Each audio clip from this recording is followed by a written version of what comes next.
आगे कि ये इस विषय का सब्सिडी नियम के अनुसार ही होता है, ये लड़का ये पढ़ा है, इसमें एग्जाम दिया है। तो इन लड़कों का रिजल्ट हमने कहा कि ये छात्रों के करियर के साथ खिलवाड़ नहीं होने देंगे, इनका रिजल्ट पेंडिंग करवाया। 21 तारीख को डेट दिया है, 15 दिन के अंदर उसका रिजल्ट निकालेंगे। ये लड़के आप लोगों के पास ये कह रहे हैं ना कि वो पेंडिंग, अब उनको नहीं मालूम है कि पेंडिंग क्यों रखा गया है। अगर पेंडिंग नहीं रखा जाता तो उनका मार्कशीट और इस पर जब सही वो गलत जानकारी आती तो मार्कशीट वैल्यू उसकी वैल्यू होती। कुछ लोगों ने हमसे कहा कि सर वो आप एमबीए की मान्यता, एमबीए की तो विभाग एमबीए की मान्यता दिलवा सकते हैं, पीजी की, तो इसको भी अप्रूवल करवा दीजिए। हमने कहा कि जानकारी में भैया ये जो है राज्य सरकार एकेडमिक काउंसिल से जाता है, सीनियर सिंडिकेट से पास होता है, राज्य सरकार राजभवन के द्वारा अधिसूचना जारी होती है, तब ये विषयों का संबंधन होता है, ऐसे नहीं होता है। इसीलिए राज्य सरकार ने, हमने तो अनुमति मांगी थी, राज्य सरकार ने नहीं दिया ना, कहा ना कि नहीं उनको ट्रांसफर करिए।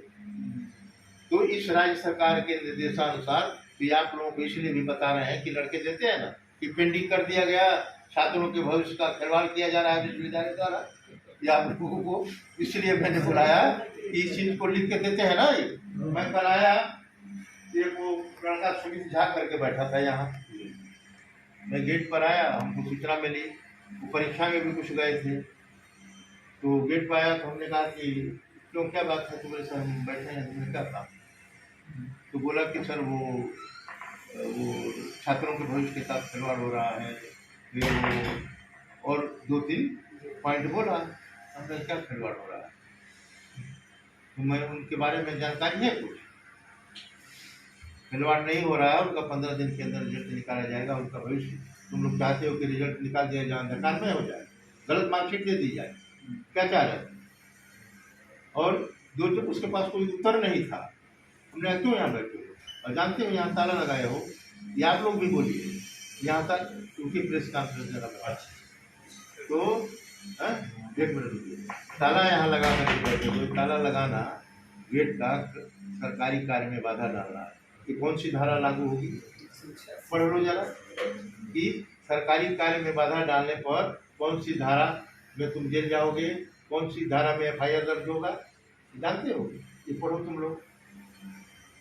भाई तुम लोगों की मांग है, वाइस चांसलर हमेशा सुनने को तैयार है, जब चाहे बुला लेता है, ऐसा वाइस चांसलर आप लोग भी देख रहे होंगे, भीड़ में मैं चला जाता, मैंने अप्रूवल कराया और 6.5 करोड़ रुपया बाउंड्री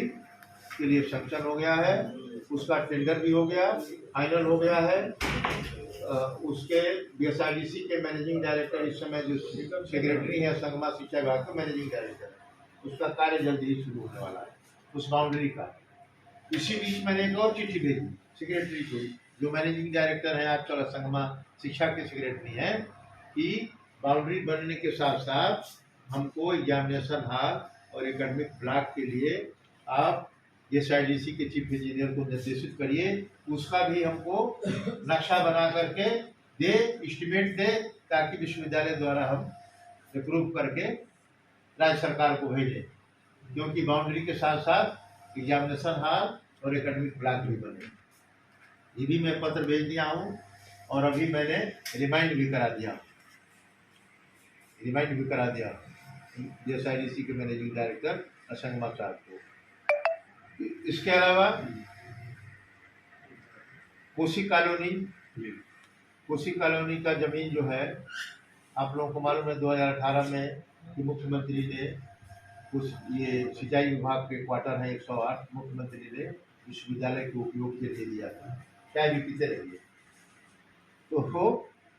मैं उसका उपयोग के लिए दिया गया था, तो उन क्वार्टरों को मैंने देखा बहुत जर्जर हालत में, आप लोग भी देखे होंगे। रिनोवेशन का एक बजट फाइनेंस विभाग ने बनाया, मैं सेक्रेटरी के पास रखा, उन्होंने कहा कि इतने में तो नया बिल्डिंग बन जाएगी। हमने कहा कि तो स्वाभाविक है नया बिल्डिंग,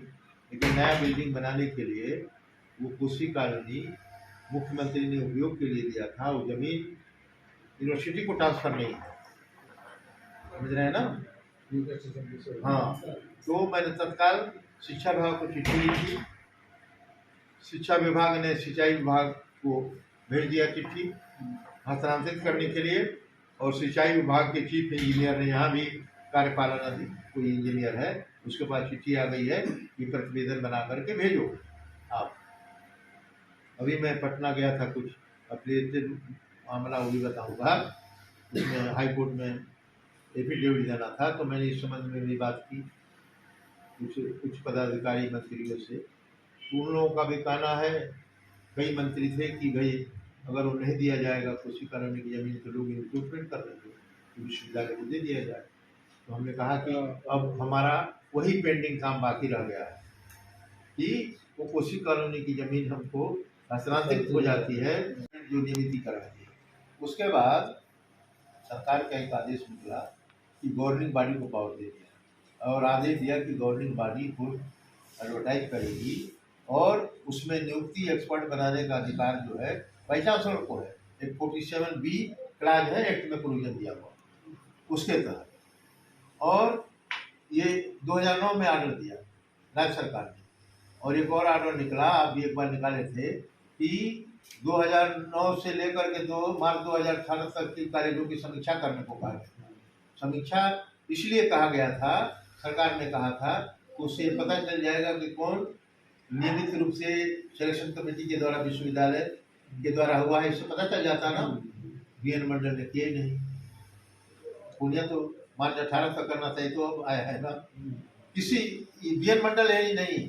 प्रदेश के तमाम विश्वविद्यालयों ने नहीं किया। समीक्षा हो गई होती तो दूध का दूध पानी का पानी हो जाता कि कौन नियमित रूप से विधि पूर्वक जो है अपॉइंटमेंट हुआ है, कौन नहीं हुआ है,